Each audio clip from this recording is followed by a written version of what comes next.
What's the meaning of baccalaureate?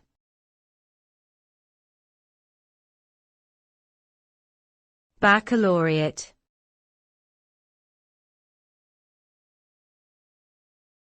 Baccalaureate.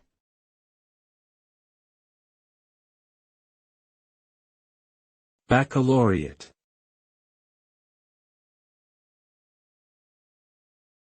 Baccalaureate.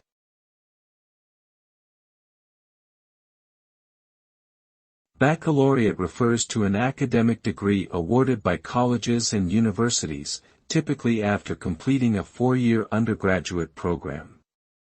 The term comes from the Latin word baccalaureatus, which means junior scholar. Baccalaureate degrees can be obtained in various fields of study, including science, arts, business, social sciences, and engineering.